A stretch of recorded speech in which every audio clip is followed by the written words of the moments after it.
한 시간 더 이어서 말씀을 나눕니다. 첫 시간에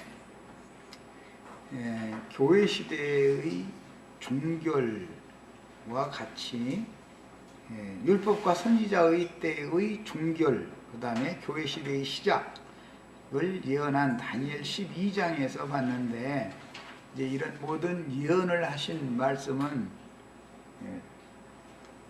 또 한 시대의 전환기가 되는 교회 시대의 끝과 오는 천년 기간의 왕국의 시작에 반복된다라는 걸 말씀을 나눴습니다.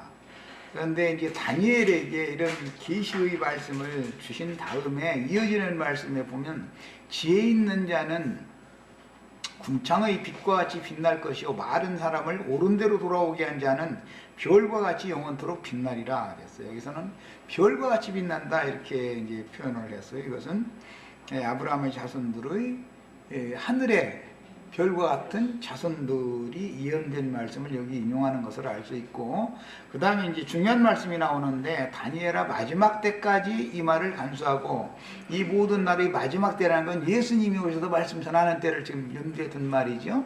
예수님이 인자가 또 세상 끝 마지막 때가 또 있다는 걸 예언을 했기 때문에, 이것은 교회 시대의 끝 마지막 때를 또 예수님은 재예언을 한 것이고, 계시록에서 천년이 찬 후에 마지막이 또 온다라는 것은 천년 왕국의 끝을 지금 또 말하는 거예요. 그런데 이 글을 그때까지 봉함하라. 많은 사람이 빨리 왕래하며 지식이 더하리라 그랬어요. 이 지식은 뱀이 준 지식이 아니다 이거예요. 지식에까지 새롭게 하심을 받으려면 지혜와 지식의 원천이신 예수 그리스도의 성령이 오셔서 기록된 성경의 모든 진리를 깨닫게 해주는 지식을 받아야 되는 것이죠. 새 사람이라는 건 지식이 새로워지는 것을 말하는 거니까 영적 지식이다 이렇게 새로워지셔야 돼요.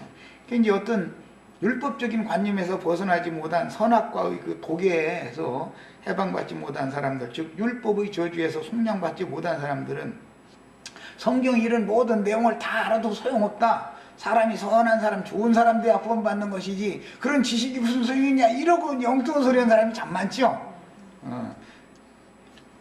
지식이 새롭게 되는 것만큼 구원되는 거예요. 이걸 이제 명확하게 하고 나서 다니엘의 이 예언은 마태복음 27장에 예수님이 십자가에서 죽으시고 무덤에 장사했다가 부활되셨을 때 바위가 터지고 무덤들이 열려서 많은 사람들이 무덤에서 나와가지고 거룩한 성에 들어갔다 그랬어요. 예수님이 부활할 때 그런 일이 있었어요. 그 다음에 마지막 부활의 때인 교회 시대의 끝, 마지막 나팔이 부러질 때도 머리를 들고 일어날 자들이 또 있죠. 동일하게. 그때 또 바위가 터지고 무덤들이 또 열리고 거룩한 성에 들어갈 자들이 또 있는 거예요. 이제 천년이 찬 다음에도 똑같은 일이 지금 또 온다. 지금 이걸 말한 것이다 이 말이에요. 이것은 이제 충분히 이해하셔야 되겠어요. 이런 원리는 여기 인용한 말씀에 의하면 마태복음 이제 23장 39절 그 앞에 보면은 미선자들인 율법사와 바리새인들에게 어떻게 너희가 지옥 판결을 피할 수가 있겠느냐, 지옥을 선고를 했죠. 그러나 이어지는 말씀에는 너희가 주의 이름으로 오시는 이여 할 때까지는 나를 다시 보지 못하리라 이렇게 말씀이 또 이어졌죠. 그러니까 지옥 형벌을 받을 자들이 있고 주의 이름으로 오시는 이여 하는 때가 되면은, 즉 주의 이름으로 오시는 이를 만날 자도 있다 그 말이, 두 부류를 말씀을 이미 예언을 해놓은 것이죠. 언제나 성경이라는 건 이처럼 말씀이 다 감춰져 있는 것이다. 불신자 지옥 믿는다 천당 이런 식으로 이렇게 흑백 논리로 성경을 함부로 말을 하면 안 되는 것이죠. 그 다음에 로마서 11장 12절 15절에 보면은 이스라엘 12지파의 충만히 또 채워지는 얘기가 나왔죠. 그것은 죽은 자 가운데에서 다시 접붙임을 받으면 죽은 자 가운데서 살아나는 것이 아니면 무엇이리요? 그랬죠. 그러니까 이스라엘이 접붙임을 받을 자도 있는 것이지 다 지옥불에 들어간 건 아니다라는 것을 알아야 된다 이거예요. 자, 교회 시대에도 마찬가지예요. 짐승의 몸에 붙은 자들은 다 영원한 불못에 던져졌죠. 계시록 19장에서 두 짐승들과 함께 짐승의 몸에 붙은 자들은 영원한 불못에 들어갔지만 그리스도의 몸에 붙어있던 자들 중에 첫째 부활로 일어난 자들 외에도 불못에 들어간 건 아니죠. 음부에 버려둠을 당해서 부끄러움을 당할 수치스러운 구원을 받은 상태로 버려진 상태지. 이 사람들이 천년이 산 다음에는 크고신 보좌 심판대에서 음부가 내어주면 그들이 크고신 보좌 심판대의 생명책에 농명이 다시 되는 것이다 그 말이에요. 이스라엘이 부끄러움을 당하는 자들이 농명이 다시 된 것과 같은 것이 교회 시대 중에서도 이제 교회가 참 이스라엘이니까 교회 시대 중에서도 그 나머지 죽은 자들이 회복되는 때가 반드시 온다 그 말이에요. 그래서 이스라엘이 신앙은 예루살렘과 이스라엘의 회복을 기다렸죠. 그 예루살렘의 구속과 이스라엘의 구속을 기다렸어요. 교회 시대에서 구원을 얻었지만 부끄러운 구원을 얻어서 이 오는 천년 왕국의 영광에 참여하지 못하는 많은 구원받은 영혼들은 어떻게 할 거냐? 그거는 결국 이스라엘이 부끄러운 수치를 당하다가 일어나는 것처럼 교회 시대 그리스도 심판대에서 일어나서 회복되는 것처럼 크고신 보좌의 심판대에서 이방인 중에서 구원받은 영혼들이 겨우 구원받은 영혼들이 다시 살아나는 것이다 그 말이에요. 그런데 그들은 백성에 들어가는 것이지 왕이 되는 게 아니다 그 말이란 말이야 지금. 자, 이제 이것을 여기까지 이제 정리를 하고 오늘 나가고자 하는 22장 3절로부터 5절을 이제 차근차근 말씀을 살펴보도록 하겠습니다. 다니엘에게 계시된 말씀이 많은 사람이 속히 왕래하며 지식을 더할 것이다 한 말씀이 오늘 우리들에게도 또 이게 응해야 되는 것이죠. 천년왕국 끝에 사람들에게도 또 그때 가서 그때 사람들이 이게 응해야 되겠죠. 그 지식으로 그 지식이 있어야 구원을 받는 거니까 말이에요. 사람이 선한 행위를 했느냐, 인간 나라에서 뭐 좋은 일을 했느냐, 그런 것 때문에 구원을 받는 게 아니에요. 이런 참다운 하늘의 계시로 주시는 이 계시를 아는 지식이 구원이다 말이야. 지식이 이 지식으로 사람의 영혼이 새로워질 수가, 이것으로나 새로워질 수가 있는 거니까. 사람의 생각, 마음이 새로워지는, 즉 혼이 구원을 받는다, 소송받는다 그러는데 영이 거듭났어도 혼이 구원을 얻으려면 지식이 있어야죠. 영적 지식이. 영의 지식이나 사람을 새롭게 만들어 놓는 것이지, 아무리 세상에서 별걸 다 경험하고 아는 것 지식이 있어도 하나님의 말씀을 교회에 와서 들었어도 주의 성령께서 오셔서 자신 속에다가 이것을 지식을, 영적 지식을, 지혜와 지식을 성령으로 말미암아 깨닫게 해가지고 감동 감화시켜서 그 사람의 것으로 딱 빛으로 화해시켜주지 않으면, 빛으로 화합이 되지 않으면 내가 새롭게 될 방법이 없는 것이죠. 그래서 사람이 스스로는 절대 구원을 못 받는다는 거예요. 하나님, 빛이신 하나님이 그 사람 속에 있는 지식을 영감을 통해서 영적으로 적용시켜주는 것이 믿음으로 화합한다 그러잖아요. 그 믿음으로나 구원을 받는 것이다 이 말이에요. 이런 것을 무시하면 이런 것 성경 그런 거 모르면 어떠냐고까지는 뭐 그냥 좋은 사람 되고 선한 사람 되면 구원받는 거 아니냐, 이런 생각을 가지면 무슨 뜻이에요? 아직 선악과의 독에서 해방받은 사람이 아니다, 율법의 저주에서 벗어난 사람이 아니다 이 말이에요. 지금 그 사람은 복음으로 구원받은 사람이 아니죠. 이런 것을 구분을 하기가 너무 어려워. 왜? 그들이 오히려 더 너무 인간적으로 좋은 말, 선한 말, 옳은 말을 많이 하니까. 이것을 우리는 정확하게 구분을 자꾸 내가 시키는 것은 그리스도 심판대를 우리는 앞에 두고 있기 때문에 무엇로 심판을 받을 거냐 이 말이에요. 무엇로.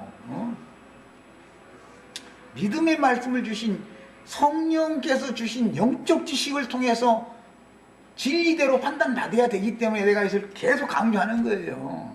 그렇다 해서 세상에 사는 동안에 뭐 날마다 경찰서 잡혀가고 형무소 가고 그 짓 반복해라, 나 이걸 가르치는 건 아니야. 형무소에 잡혀갈 일 뭐 율법 전서 몰라도 그냥 열심히 살다 보면 잡아갈 사람 하나도 없어. 왜 잡아가 괜히. 세상이 오히려 기독교인들이 아는 그 믿음 세계보다도 더 의롭다니까. 세상이 기독교보다 훨씬 의로워요. 유대교보다 빌라도의 로마법이 훨씬 의로운 거예요. 유대교인들의 율법보다. 뭔 말인지 아시겠죠?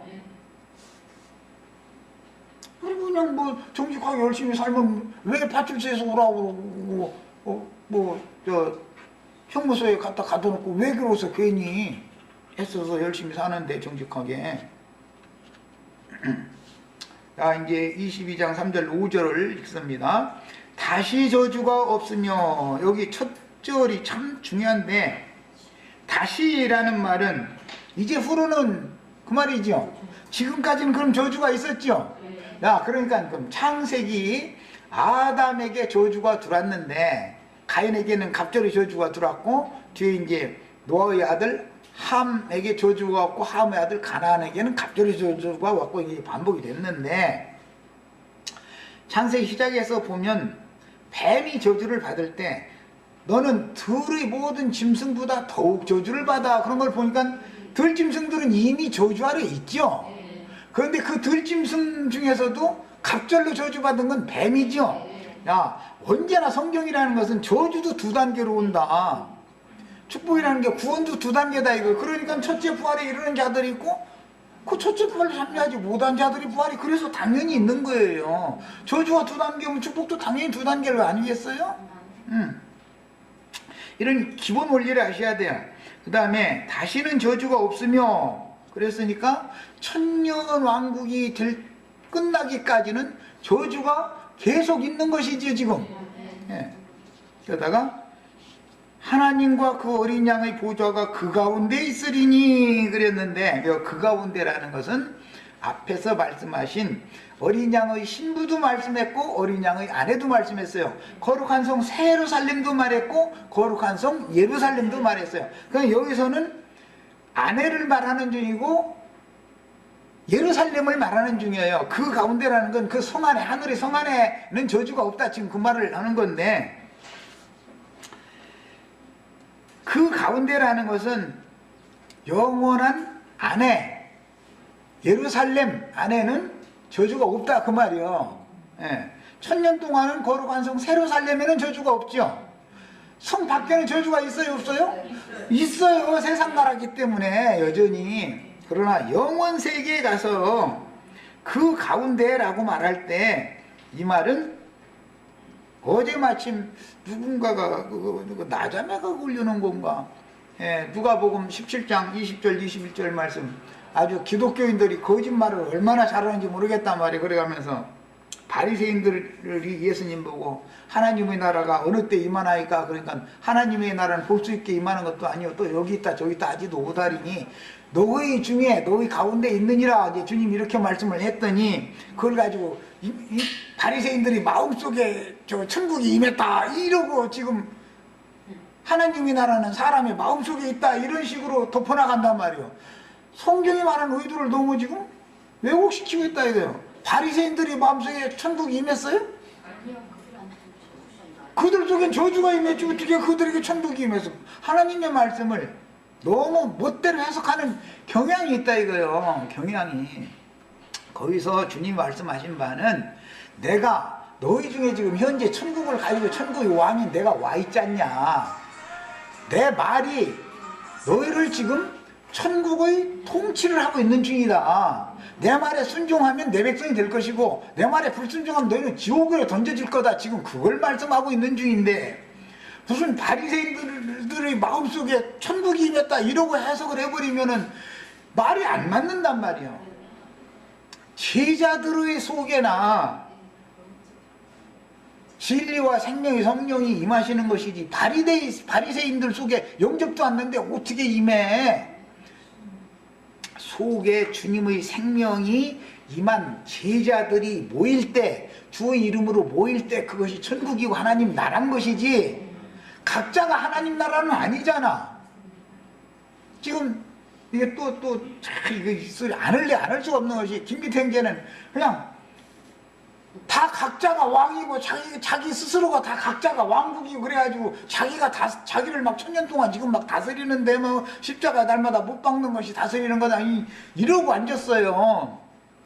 그러니 이게 무슨 뜻이야? 하나님 나라가 뭔지도 지금 모르고 있다라는 말이야. 하나님 나라의 왕은 누구시며 어떻게 다스리는지 그걸 모르고 있다 이거예요. 이 말은 교회가 뭔지를 모르고 있다 그 말이에요. 사실은 전혀 모르고 있는 거예요. 하나님의 나라는 예수님이 생명을 불어 넣어주신 제자들 속에 그렇게 해서 하나님의 생명이 오셔서 생명이신 주님을 영접한 사람들이 모일 때 그 모임은 즉 교회를 일러서 하나님의 나라라고 하는 것이지, 구원받은 사람의 모임이 아닌 바리새인들의 마음속에 하나님의 나라가 임한 건 아니잖아. 하나님께서 그 나라를 가지고 예수님이 바리새인들과 지금 대화하고 있는 현재 내가 왕으로, 천국의 하나님 나라의 왕으로서 너희 중에 있다. 너희 가운데. 그 영어에서는 그거 어몽이라고 그래요. 어몽. 그거 무슨 말이에요? 너희들 중에 그 말이죠. 교회 중에 그 말이요. 예수님이 계시면 그곳에 천국이 하나님 나라가 임한 거예요. 그런데 천국의 왕을 영접하지 않으면 너희는 내 백성이 아니다. 지금 이걸 말하려고 그 얘기를 하신 거예요. 예수님이 하나님 나라 말씀을 가지고 오셔서 말씀 전파를 하니까 바리새인들이 따지려고 지금 예수님 앞에 있는 거 아니에요. 내가 하나님 나라의 왕으로서 왕의 말씀을 가지고 와서 너희 중에 말씀 전파를 한다. 내 말을 받아들이면 그는 내 백성, 하나님 나라 백성이 되고, 너희들처럼 내 말을 거역하면 너희는 지옥자식으로 내가 버려버릴 거다. 지금 그 얘기를 하려고 하고 있는 중인데, 아니 바리새인들과 예수님의 대화를 보고 다 하나님의 나라라는 것은 사람의 마음속에 있다 이래버리면, 아니 바리새인들이 마음속에 무슨 하나님의 나라가 있어? 지옥이 있지. 거기에는 마귀 나라만 있지. 성경을 이렇게 멋대로 해석하면 안 돼요. 자, 여기 왜 이 얘기를 내가 왜 하냐면, 어린 양의 보좌가 그 가운데 있으리니, 이 말은 영접한 하나님의 나라 백성들 중에서도 하늘의 예루살렘의 보좌가 있다. 지금 그 말이단 말이야. 하늘의 예루살렘 아내 중에 하나 어린 양의 보좌가 있다. 이 말이단 말이야. 이해하셨죠? 이것은 안에 속에 있다 이 말이 아니에요. 거룩한 성 예루살렘에 아내들이 되어진 그 거룩한 성 예루살렘 중에 어린 양의 보좌가 있는 거예요. 지금 이해하셨죠? 천년왕국 기간 같으면 새 예루살렘 중에 계시겠죠. 당연히 성 안에 계시겠죠. 이 말이요. 그 다음에 그의 종들이 그를 섬길 것이며 그랬는데, 이때 그의 종들이라는 것은 인마진 이스라엘 12지파들을 여기서는 포함해서 말하는 거예요. 교회 시대는 12사도들로 대표하죠. 1000년 동안은 12지파로 대표를 해요. 그래서 그의 종들이라는 말은 12사도들과 12지파가 대표인 거예요. 지금 그 중에 우리 형제 자매님들은 교회 시대 내 12사도들로 대표되는 증인들이 될 수가 있는 거예요. 나 전에 이제 만난 분이지만, 최근에 우리 인터넷 사이트에 보면은, 멜기세덱 교라는 것을 전파하는 어떤 사람이 글을 올려놓은 거 이제 있어요. 그런데 이제 그 멜기세덱은 예수님의 아버지 이름이고 자기가 멜기세덱이라고 이제 그거 주장하는 사람이요. 이 세상에는 별 사람이 다 많아야든. 그래가지고 이제 하나님의 또 다른 하나님의 새 이름이라는 거예요. 하나님의 새 이름 멜기세덱인데 지가 멜기세덱이다. 이제 그래가지고 멜기세덱은 예수님의 아버지 이름이다. 이제 이걸 주장하는 사람들이 있어요. 참 그런데 지금 시대가 끝날 때가 되어져서 그러는지 나는 그러다라는 사람들이 참 많이 나오죠. 뭐 이만희 장길자 뭐 박용우만이 아니에요. 우리나라만 해도 하나님이 40명이라고 저 신문에도 났더만 하나님이 40명이라고. 그런데 뭐 몰라서 그렇지 그렇게 감춰져 있는 하나님들도 많아요. 예수님 아버지가 수도 없이 많아 지금 사실은. 그런데 그들이 하는 말도 들어보면 너무 그럴싸한 것이 가끔 있기 때문에, 가끔이 아니라 꽤 많죠. 그러다 보니까 사람들이 거기에 수년 동안 사로잡히면은 벗어나올 방법이 없어요. 그것이 사탄의 결박이라는 거예요. 단을 친다. 예, 볕단이나 보리단이나 이거 딱 베가지고서 다발 이거 있냐 해가지고 끈 딱 해가지고서 딱 저 밭이나 논 바다에다 놓고서 배에서 놓고서 이렇게 휙 해서 딱 이렇게 묶지요. 나는 이제 그걸 뭐 계속 해봤어. 이제 수단답게 하는데 지금은 이제 그렇게 하는 방식으로 농사가 짓지도 않지만 그걸 단친다 그래요. 단친다. 그러니까 여러 단을 치는 자들이 곧 추수꾼들이죠. 추수꾼들이 배 가지고 단으로 묶는 거니까 누구의 단에 묶일 거냐라는 것이 죽느냐 사느냐를 결정한다는 걸 알 수 있다 이 말이야. 누구의 단에 묶일 거냐고 말이야. 우리는 그러니까 하나님의 말씀을 들을 때 진리를 옳게 분별하는 지혜로운 영과 지혜로운 마음, 그래서 참지혜와 참지식을 자꾸 구해야 되는 거예요. 그것이 없이 무조건 오고 들어보면은 다 흔히 말하는 이단이라는 사람들이 말도 아닌 엉뚱한 소리 뭐 여러분 강간에 감서 사시오, 도적질해서 강도질해 은행털이에 감서 사시오 이렇게 가르치면 거기 하나도 안 와. 누가 와 거기를. 너무 존말을 하는데 사실은 시대가 종결 지점에 갈수록 누룩이 점점 적고 진리가 점점 더 많아지게 마련인 거예요. 그런데도 들어보면은 무엇인가 사람을 딱 걸려넘어지게 만드는 함정이 여기에 딱 감춰져 있어. 언제나 그렇게 돼 있는 거예요. 이런 것을 우리는 냉철하고 명확하게 판단하고 진리대로 판단을 우리가 할 수가 있어야 심판권을 이렇게 받을 수 있는 것이다 이 말이에요. 진리대로 판단하는 거니까 매사는. 그 다음에 이것이 섬긴다 그랬는데 하나님의 종들이 섬긴다 그랬지만 사실은 현세에는 말씀을 맡은 종 선지자들이 먼저는 예수님이 섬기는 자로 오셨었고 지자들을 그 다음에 주님 파송한 증인들은 약물이 주님의 그 배필될 그 약물이를 섬기는 봉사를 하는 거잖아요. 그런데 왕 노릇을 하려고 그래 현세에서. 그럼 그것이 사탄의 사자다 이거예요. 그런데 이상하게 그 영을 받은 분에서 뭐 현세 왕 노릇을 천년간을 한다 해서 자꾸 이러면은 그게 다 영이 어디서 온 영인가를 왜 구분을 못하냐 그 말이요. 금방 알 수 있지 한 소리 들어보면.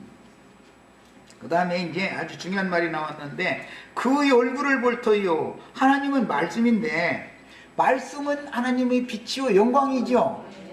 즉 말씀의 빛을 본다, 영광을 본다 그 말이고, 그의 얼굴을 본다라는 것은 실제로는 어린 양의 얼굴을 마주대해서 본다 지금 그 말인데, 신랑 남편의 얼굴을 마주대해 본다 이제 그 말인데, 이것은 저주가 임하면 하나님에게서 떠나죠. 쫓겨나죠. 가인의 땅에는 갑절로 저주가 임했기 때문에 하나님의 낯을 오늘 이 짐에서 나를 쫓아내시오니 내가 하나님의 낯을 얼굴을 배웁지 못하리니 내 죄와 벌이 너무 중하여 내가 견딜 수 없나이다. 나를 만났는 자가 나를 다 죽이겠나이다 이제 그랬는데, 그것이 바로 저주요. 그게 하나님의 얼굴을 볼 수 없게 된다는 것이 저주의 결과라는 걸 알 수 있죠. 결국은 우리는 이제 하나님의 얼굴을 맞대고 보는 그런 사람이 되는 거예요.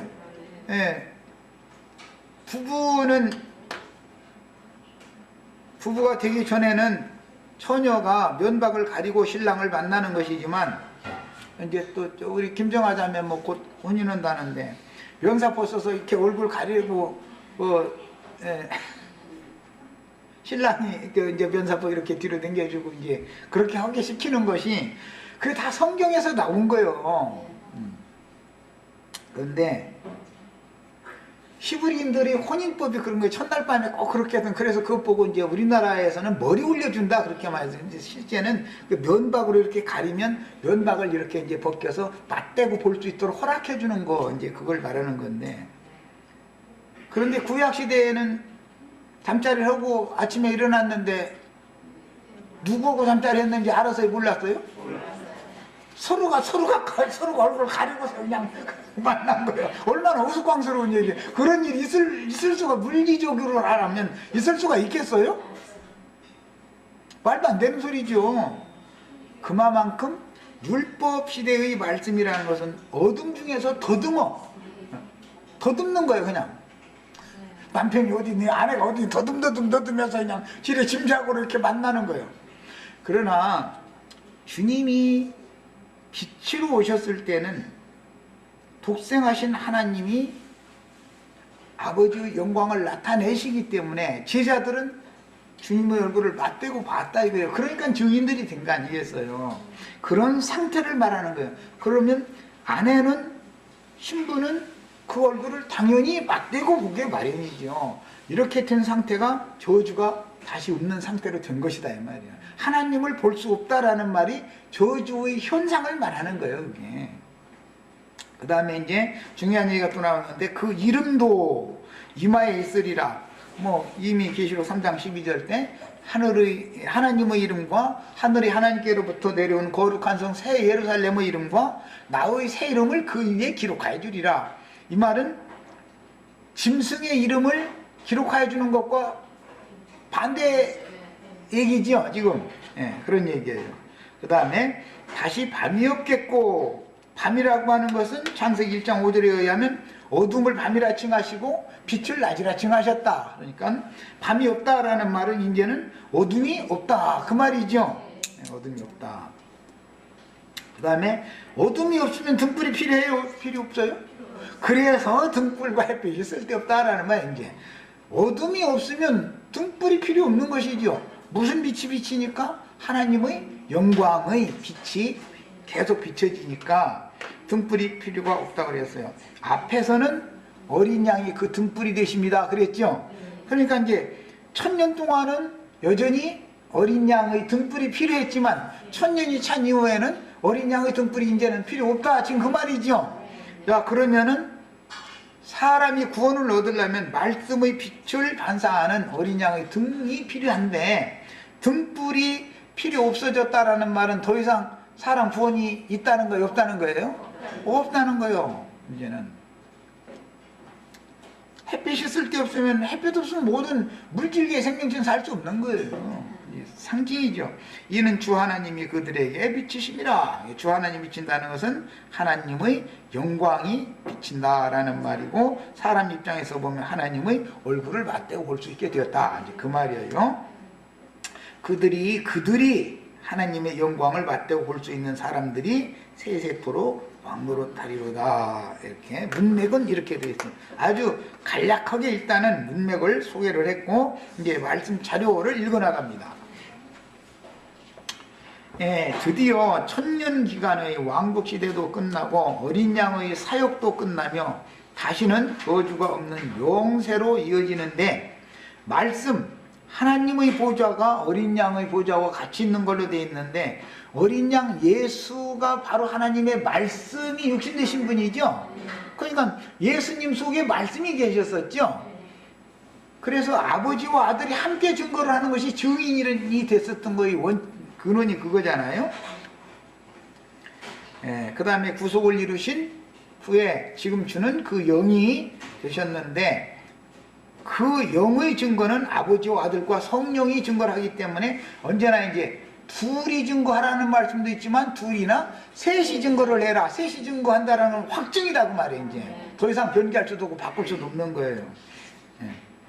그런 것을 여기서는 이제 증거의 말씀으로 삼으신 거예요. 그래서 하나님과 그 어린 양의 보좌 이렇게 말할 때는 보좌가 둘이라는 말이 아니라 어린 양과 하나님이 함께 계시기 때문에 어린 양의 보좌가 바로 하나님의 보좌다. 지금 그걸 말한 거예요. 이건 뭐 흔히 말하는 삼위일체 때문에 이것도 내가 또 할 수 없이 얘기를 한 건데 뭐 더 이상 시간 걸릴 필요도 없어요. 자, 그 다음에 말씀과 어린 양의 보좌는 오직 참하늘, 히브리서에 보면 참하늘이라고 지난번 번역은 그랬고 이번 번역에서는 그 하늘이다 그랬어요. 보좌인 어린 양의 안에 성 예루살렘에 있다. 천년왕국 같으면 신부성 새 예루살렘이 있는 거였겠죠. 당연히 교회 시대 같으면 주님의 몸된 교회에 있는 거예요. 주님의 영광은. 자, 그 성은 영세의 만유를 통치하는 중심이 된다는 뜻으로 그 가운데란 신의 도성을 말한다. 하나님과 그 어린 양의 보좌가 그 가운데 있다라는 말은 어떤 사람 속에 있는 걸 말하는 게 아니에요. 사람 속에 어린 양이 생명으로 임재에 들어와 있는 영접한 사람들이 어린 양의 구원을 받아서 신부성에 혹은 안의 성에 들어가 있을 때 그 성 중에 있다고 말이에요. 성 중에. 그것이 왕국 통치의 중심이죠. 대한민국의 중심은 서울이죠. 그 중심은 어디예요? 청와대죠. 그 말이에요. 그 중심은 어디예요? 대통령의 집무실이에요. 이렇게 지금 표현을 하는 거예요. 자, 그러면 이제 넓게는 세상 나라의 중심은 미국이죠. 그 중심은 어디예요? 워싱턴이에요. 그 중심은 어디예요? 백악관이죠. 백악관이 지금 세상 나라의 통치를 하는 중심이단 말이야. 그런 개념인 거예요, 이것이. 그 다음에 말씀과 함께 하시는 어린 양의 보좌가 안의 성인 예루살렘 가운데 있다는 뜻은 영세의 영원한 왕국을 통치하는 중심이 곧 안의 성인 예루살렘이며 어린 양의 종들은 12사도와 12지파가 대표하므로 이방인들인 천하만국 사람들 중에서 회개하고 복음을 믿은 교회와 그 천년 기간의 전도를 받아 누구한테 전도받았어요? 천년 기간은? 인맞은 이스라엘 12지파의 전도를 받는 거예요. 교회 시대는 인을 쳐가지고서 보내심 받은 12사도들에게 전도를 받은 게 어떤 대표성으로 말하는 것이다 그 말이에요. 어린 양의 장막에 들어온 모든 영혼들이 영세의 아내가 되거나 그 다음에는 성 밖에는 백성들이 살죠. 성 안에는 아내들이 사는 거예요. 그러면 영원한 예루살렘 성 밖에도 주님의 만국들이 당연히 있죠. 그 만국들이 있어야 주님의 많은 백성들이 거기서 살겠죠. 영원히 살겠죠. 구원을 받았으면 영생을 얻은 것이죠. 믿는 자들에게는 생명이 이미 있는 거잖아요. 영원한 생명이죠. 그 생명은 영원한 생명을 얻었는데 일시적으로 끊어서 부끄러운 구원에 들어가 있다가 영원 세계에서는 다 다시 살려가지고 그들을 다 백성 삼는다 그 말이에요. 하나님의 생명은 완전히 죽는 생명이 아니니까 완전히 죽는 건 불못에 들어가야 완전히 죽는 거죠. 그게 불못에 들어가는 자들과 성 안에 들어간 자들과 성 밖에 있는 자들에 대해서 이해를 정확하게 해야 된다 그 말이에요. 이런 것에 대한 진리의 지식이 없다 보면은 헷갈리는 소리를 자꾸 할 수밖에 없어요. 다시는 저주가 없다는 표현은 마귀에게 미혹당한 흑사람 아담과 가인의 하늘과 땅에 내려진 저주가, 이것은 처음 하늘과 처음 땅은 아담이 뱀에게 미혹당하고 나면 처음 하늘과 처음 땅이 아니죠. 저주가 임한 하늘과 저주가 임한 땅이잖아요. 창세기에서는 하늘의 저주가 임했다고는 되어 있지 않아요. 그러나 신명기에 보면 하늘이 저주가 임하면 어떻게 되냐, 하늘은 못과 같이 되고 땅은 철과 같이 되며 하늘에서는 모래먼지만 내려온다는 거잖아요. 은혜의 단비가 내려오는 게 아니라. 하늘에도 저주가 있는 거예요. 땅이 저주를 받았다는 건 하늘에도 저주가 있는 거예요. 그 말은 신약의 용어로는 공중권세 잡은 악의 영들이 궁창 하늘의 어둠의 세력이 된다 그 말이단 말이야. 자, 그러니까 하늘에는 빛만 있는 게 아니죠. 어둠의 권세자들도 있죠. 언제까지? 천년이 차기까지. 즉 혈과 육을 입은 인간이 세상에 생존하는 전 기간 동안은 하늘이나 땅에는 저주가 계속 있는 것이다 그 말이야. 자, 그 다음에 저주가 천년이 차기까지 짐승인간들의 세상에 계속된다. 내가 이제 여기 특별한 용어를 사용했는데 이 말은 창세기에서 인용하는 말씀이 이제 근거가 되어져서 뱀 보고 주님이 저주를 선고하실 때 아담 보고는 땅은 저주를 받아 가시오 엉겅퀴를 낼 것이며 그랬는데 그 저주받은 땅에서 더욱 저주를 받은 것이 뱀이고 이미 그 땅에서 사는 들짐승들은 전부 다 이미 저주 아래에 있었던 거예요. 그래서 짐승들보다 더욱 저주를 받아 그랬죠. 들짐승들보다. 그럼 들짐승들은 이미 저주가 임했죠. 그 중에 뱀은 더욱 저주를 받았어요. 그런데 그 짐승의 마음을 사람이 받으면 다니엘서 4장에 보면 느부갓네살 왕이 짐승의 마음이 임하니까 교만해져 가지고서 하나님의 백성들을 다 풀처럼 소가 풀 먹듯이 다 잡아먹더라는 거잖아요. 그러다가 어느 날 때가 되니까는 하늘에서 또 맑은 신이 임하고 나니까 눈이 번쩍 뜨여서 보니까 내가 이 백성들을 놓아보내야지. 내가 이 백성들 내 안에 삼아가지고 다 잡아먹고 나한테 복종시키면은 내가 저주받은 거네. 이걸 깨달았는데 그때 맑은 신이 왔다는 거잖아요. 그래가지고 왕궁에 들어와서 또 왕노릇 했다 그랬는데 실제 느부갓네살 왕이 들판에 쫓겨나가지고 가서 뭐 들판에서 뭐 밤낮을 맞아가면서 뭐 풀 뜯어먹고 이래가면서 산 적은 없어요. 70년 동안 느부갓네살이 언제 그러고 살았어요. 여전히 왕궁에서 잘 먹고 잘 살았는데 계시를 할 땐 그렇게 표현을 한다 이 말이야. 그래서 짐승인간들의 세상이 천년이 차기까지는 계속 되는 것이다. 창세기 3장 14절로 17절을 먼저 인용을 했는데 근거가 뱀의 미혹을 받은 아담과 하와에게 먼저 저주가 선고가 되어지고 나서 뱀에게 선고가 되어졌죠. 저주.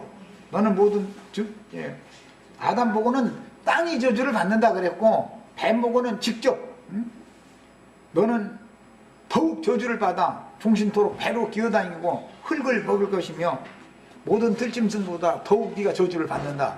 그것은 아담에게는 간접적으로 땅을 저주를 했고 뱀에게는 짐승들과 뱀에게는 직접 저주를 해버리는 거예요. 다 똑같이 땅에서 사는 거잖아요. 그런데 짐승인간들과 더욱 저주를 받은 뱀이 짐승들도 다 보면 기어다니잖아요. 다. 네 발 가진 짐승들 다 기어다니잖아. 짐승들이라는 거. 하늘을 향해 살질 않죠. 이런 것이 다 상징인 것을 알 수 있어요. 4장 11절은 가인에게 갑절의 저주가 임한 내용이에요. 이제 땅이 다시는 효력을 내지 않을 것이다. 가인이 이때 참 두려워했죠. 오늘 주께서 이 지면에서 나를 쫓아내시온죠. 저주받은 땅에서 쫓아내셨다. 이게 이제 나중에 출애굽기 3장 이후로부터 계속해서 반복해서 나오는 건 하나님의 사람들을 하나님 앞에 불러 세운 다음에는 너 선 곳은 거룩한 땅이니 네 발에서 신을 벗어라. 이 말씀이 나오죠. 그러면 하나님이 지배하고 하나님이 발로 밟고 있는 그 땅은 거룩한 땅이다. 하나님이 임재해 계신 땅이 아닌 건 전부 저주가 임한 땅이다 이거예요. 하나님 앞에 있는 하나님이 밟은 땅만 거룩한 땅이에요. 그 땅 앞에서는 하나님의 사람들은 반드시 신발을 딱 벗어서 들고 이러고 대기하고 있어야 되는 거예요. 왜 그래요? 하나님께서 뭔가를 그 종에게 명령을 하면 즉시로 달려가서 종의 사명을 수행을 해야 되기 때문에 너 선 곳은 거룩한 땅이니 내 앞에서 너는 힘을 벗어라 그랬어요. 너 지금까지 알고 있는 하나님 말씀에 대해서도 하나님 말씀 박사라며. 응? 신이라는 것은 복음을 말하는 거예요. 언제나 지금부터 내가 말하는 이 말씀이 새 말씀이고 새 언약 말씀이니까 너는 이 말씀을 가서 선포를 해야 된다. 너는 사명자다 그 말이란 말이에요. 그래서 이제 종은 신발 벗는 율법과 종은 귀를 뚫는 율법이 아주 절대적이죠. 이 두 가지 율법이. 하나님의 종이 귀가 안 뚫렸으면은 하나님을 구약시대는 얼굴을 맞대고 보면 즉사하는데 얼굴을 쳐다도 볼 수 없는 거예요. 그것은 죄라고 하는 것이 이렇게 휘장이 가려 있는 거예요. 육체가 가렸는데 그 거룩한 신의 보좌에서 하나님이 휘장 너머에서 말씀을 들려주시면 휘장 밖에서 문 밖에서 떨어가면서 말씀 듣고 있다가 들은 말씀을 가서 빨리 가서 신속히 가서 전파를 하는 거예요. 그게 구약시대의 종들이 사명이에요. 그러나 주님께서는 오셔서는 휘장을 찢어버리고 새롭고 산 길을 열어놓으시고 나서 얼굴을 맞대고 명령하는 거예요. 그래서 바울 사도를 이제 셋째 하늘로 올려갔느니 요한이 뭐 하늘 보좌로 올려갔느니 이제 거기다 대고 이제 나도 한 위에까지 한 수 더 떠 끼워가지고서는 말씀을 직접 가서 말이에요. 하나님의 영광 보좌 앞에서 직접 말씀을 들은 사실이 계시를 직접 받은 사실이 없는 사람이 하면은 거짓 선지자가 되는 것이다. 위험하단 말이에요. 내가 이런 얘기를 하면은 이제 뭐 결국은 그러니까 말씀을 받은 사람은 이단 소리를 안 들을 수가 없어요. 당연히 말씀을 하나님 앞에서 직접 계시를 받은 것이 있어야 누구한테 가르쳐야 되는데 들은 계시로 직접 보여주시고 들려주신 말씀도 없으면서 신학을 했느니 무엇 어쨌느니 막 어디서 사람에게서 들은 거 주워 들은 거 뭐 이런 걸 가지고서 뭐 한다고 하다 보니까는 예수님의 아버지 이름이 멜기세덱이고 지가 멜기세덱으로 왔다 해서 이런 말까지 하게 되는 거예요. 그래서 박명원은 뭐 처음에는 엘리야 복음 선교를 해라더니 나중에는 지가 또 신랑이라고 해가지고 뭐 나의 신부들아 했었고 했었더니 또 나중에 깨달으면 지가 태초부터 계신 그다 해가지고 요즘에는 또 지가 아주 태초부터 계신 그가 돼 있어. 이런 자들이 이만희도 처음에는 지가 또 다른 보혜사라고 그랬죠. 지가 뭐 하나님이라고는 안 했어요. 지금은 뭐 그렇게 하는지 않는지 난 안 들어가서 자세히 뭐 들을 필요도 없으니까 모르지만 지금 뭐 저만 이긴 자고 그러니까 저만 이긴 자니까 저한테만 계시록 열렸다 해서 막 이제 이게 다 말도 같다는 소리죠. 이미 계시록은 요한 사도에게 말씀을 주었고 요한 사도가 살았을 때 이 말씀이 주어진 것이지 그때부터 지금 이 계시록이 계속 종들을 보낸 얘기가 계속 매 세대마다 있었고 추수가 계속된 것이지 어떻게 해서 이만희가 태어나기 전에는 그럼 추수가 없었단 말이야? 이게 도대체가 근데 또 거기 또 이만희 말고 지난번에 신림동에서 내가 만났던 우리 시체들 몇 분 데리고 가서 좀 난 그 훈련시키려고 이제 그럼 데리고 갔는데 김인기인가 그 친구는 또 저한테만 또 이만희한테는 안 열고 저한테만 열렸다고 아니 또 이러고 앉았고 하여튼 별의별 사람들이 많아요. 네. 나 인터넷상에다 그런 사람들 보고 그래서 그게 경품 걸어놓고 이벤트 행사하는 사람들이라고. 천국이라는 것이 그 사람들이 사용하는 경품이 아주 시온산 뭐 14만 4천 이게 아주 그 사람들이 경품이야 아주. 그리고 그냥 길거리다가 그거 막 갖다 전시해놓고 나팔 불고 앉았는 거야. 그냥 어리석은 사람 지나가다가 그 사람들한테 말 걸면은 말려들게 돼 있어. 말려들게 돼 있어. 그리고 뭐 공짜 좋아하는 사람은 걸려들게 돼 있는 거야. 정직하게 살아야 돼. 뭐 지금은 그런 게 잘 안 오지만 나 몇 년 전만 해도 뭐 그냥 저 핸드폰 나 잘할 줄도 모르는데 뭐가 당첨됐다고 애경백화점으로 빨리 나오시라고 말 아니 나 같은 사람한테 애경백화점에서 뭘 그렇게 공짜로 줄 것이 선물이 많다고 무료로 준다고 나오라고 그날이요. 그러다가 그건 애경백화점 망하게 그게 다 뭐예요? 이벤트 행사하는 거잖아요. 경품 걸어놓고 뭐 할아버지 할머니들 한껏 오르는 무식한 할아버지 할머니들 사랑방에 불러 모아놓고 나서는 막 휴지 주고 뭐 주고 막 줘놓고 나서는 나중에 막 이제 만병통치약 하나 팔면은 그거 2개 3개씩 산다는 거요. 그래서 뭐 염소를 뭐 어떻게 해서 뭐 끓인 뭐 염소탕이래나 뭐 뱀탕이래나 막 뭐야 막 건강해준다고. 설탕도 아까워가지고서는 수돗물 받아가지고 뭐 끓여가지고 뭐 어떻게 했는지는 모르지만 뭐 약초 부은다고 해가지고서는 아무거나 넣어가지고 끓여서 그냥 해놓은 걸 가지고 그걸 그냥 수십만 원씩 할부로 사대고 그게 다 뭐예요. 어쨌든 무슨 이벤트 행사하는 데는 쫓아가면 안 돼. 절대로. 우리 예수님은 무슨 특별한 무슨 행사 벌리거나 이런 짓을 절대 안 해. 무슨 그럴 필요가 뭐가 있어. 야, 시간이 됐으면 나머지 문제는 다음 시간에 더 이어서 하도록 하겠습니다. 시간이 된 거죠?